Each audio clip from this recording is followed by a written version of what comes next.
Welcome back to another Miami Heat postgame show. My name is Amir. The Miami Heat just beat the Cleveland Cavaliers on the road 107 to 104 in a thrilling game thanks to Scary Terry. Before I get into the recap and this video, I just want to thank everybody for supporting the channel. I'm on my path to 2,000 subscribers now, so if you guys could subscribe to the channel, that would mean a lot to me. So thank you again. What a game. What a game from Terry Rozier in that fourth quarter. Super clutch, put the team on his back, stepped up and made sure this Miami Heat team did not blow a 10-point lead in the fourth quarter. The Miami Heat, for the most part, were controlling this game. They were up in the first quarter, up at halftime by 4 points. And in the third quarter, they had a 12-point lead at one point. But throughout the entire second half, the Miami Heat were up by 7 to 11 points. And they had control. They were playing really well. Jimmy Butler was super engaged. So shout out to Jimmy. Came back after missing 2 games with a foot contusion, but he looked fine and he looked engaged and he was aggressive and he was getting to the line and he was hitting some threes. So kudos to Jimmy Butler for playing tonight. And we had an interesting starting lineup, to say the least. We had Patty Mills starting, and I can't believe we actually had 35-year-old Patty Mills starting at the shooting guard. So it was Scary Terry and Patty were our backcourt, which is kind of insane. And then we had Thomas Bryant making a spot start because Bam Adebayo was out. So we get Jimmy Butler back, hooray.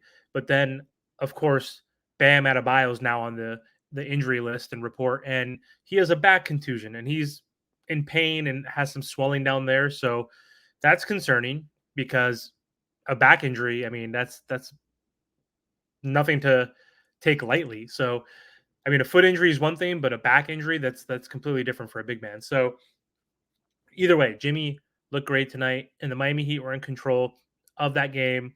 And in the fourth quarter, we were up like 95 to 85 with like 9 minutes to go. And then our offense stalled like it typically does. In the second half, we usually get outscored. And especially in the fourth quarter, I think 6 out of the last 7 games, we've been outscored in the fourth quarter.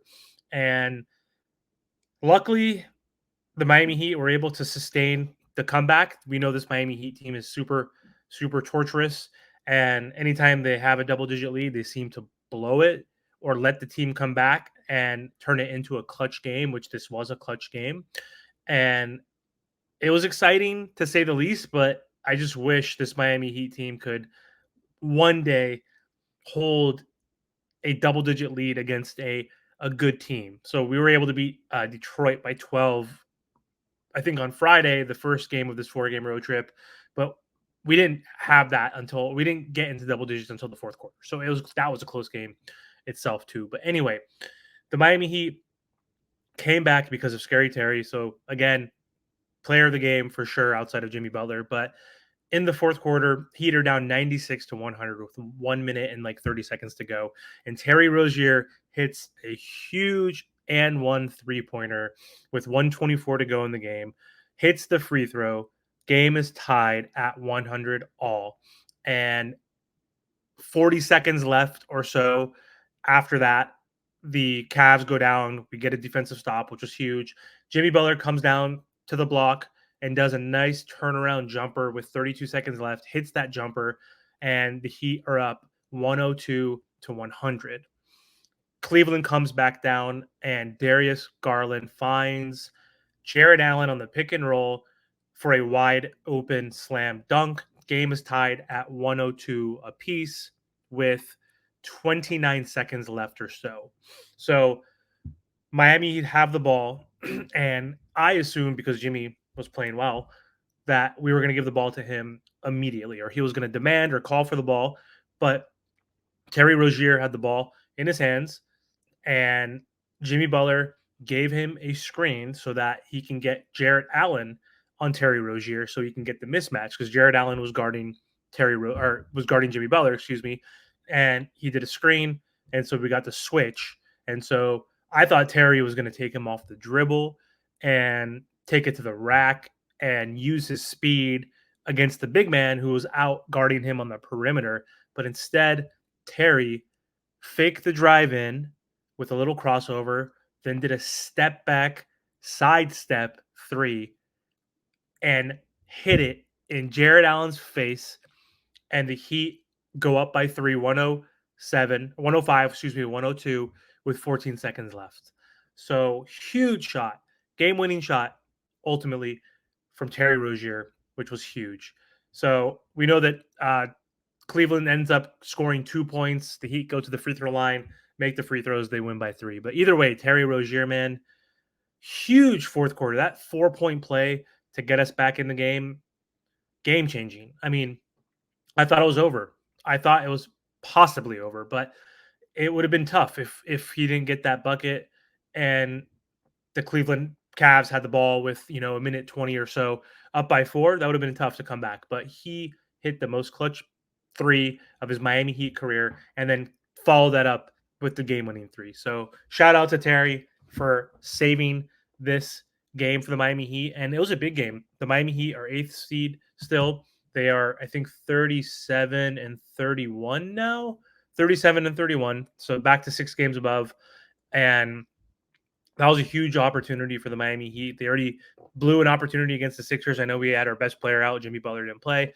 We had Bam Adebayo and others, but then Duncan Robinson got hurt his back as well, and he missed the second half. So that was like huge loss for the Miami Heat against the Sixers. But unfortunate, if the Heat won, they would have been in the 6th seed because we have the tiebreaker over the 76ers. And we would have been in the 6th seed ahead of the Pacers and Sixers, but we lost. But either way, happy the Heat won this game tonight. Happy Jimmy looked good and engaged, and I hope we can sustain that for the remainder of the 13 games that we have left. We do have an easier schedule, but we do have some tough games. We do play the Pelicans on Friday. We do play the Cavs again next week. We do play Dallas, and we do play the Knicks, I believe. But they could be out without OG Anunoby, which is a huge loss for the New York Knicks. But either way, if Jimmy can be engaged, that's great. But the biggest issue, the elephant in the room, we all know why the Miami Heat is inconsistent this year, why they're in the 8th seed. It's injuries. Again, I'm sorry to use that, but we never have a full lineup. We're never healthy. And that's the biggest thing. Like, yes, our offense is not great, but it wasn't great either last year. Our defense is our identity. And we just can never sustain a healthy roster. So losing Bam Adebayo, I don't know how long he's going to be out for, but I'm assuming he's going to miss the game against the Pelicans. And it's going to be in Miami, luckily. But who's going to guard Zion? Like, Zion's a beast, and he's going to truck over Nikola Jovic if he's guarding him. So it's got to be like Thomas Bryant or Orlando Robinson, and they're not quick-footed enough to guard him because he's super athletic and insanely strong. So losing Bam is huge, and losing Duncan's huge because we already have Tyler Herro out. We don't know if he's coming back. He's out with the foot injury. Kevin Love, I think they're just milking it and just saving him for the playoffs. I'm sure he'll play at least again in the regular season so he can get back in the game shape.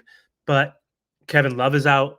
Huge minutes for Kevin Love throughout the season. Those 15, 20 minutes a game have definitely helped this Miami Heat team. You could see Thomas Bryant and Orlando Robinson can be okay at times, but again, they're not going to spread the floor, get rebounds, or have such an impact like Kevin Love can have on this team as he's a NBA champion and leader and veteran. So not having him is tough. And then, of course, who else is out? Jimmy was out. He's back. So yeah, Jovic was out too. So he came back as well. So everybody's banged up on this team.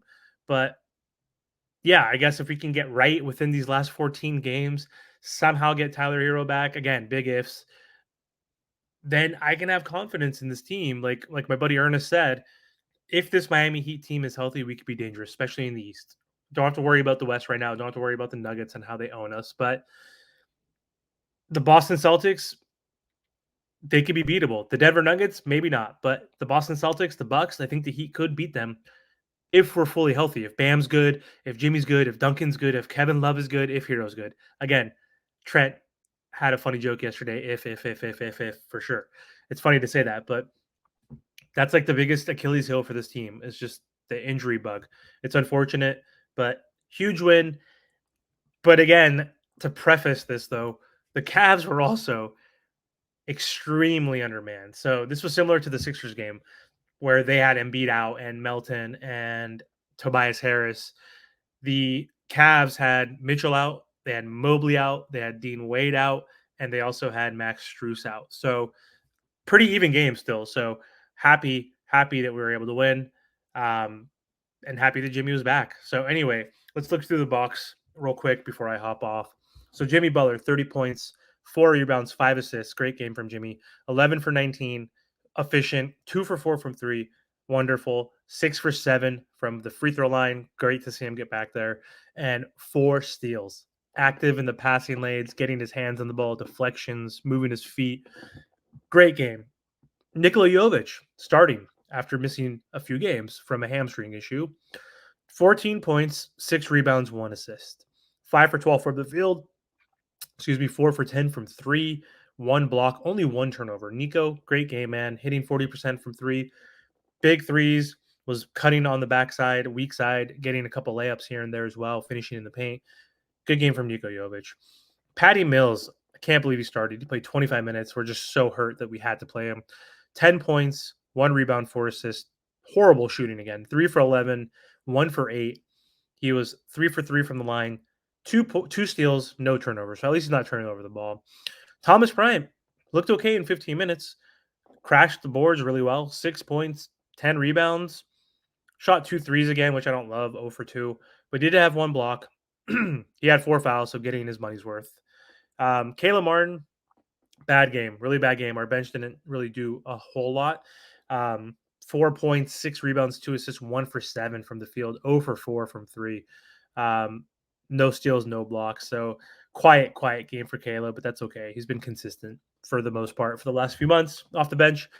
Hawkeye's quiet game, but he didn't shoot much. So he was being he deferred to Jimmy a lot, passing the ball to Jimmy, and he had 7 points, 1 rebound, 2 assists, 3 for 5 from the field, 0 for 1 from three, 1 turnover. So quiet game for him.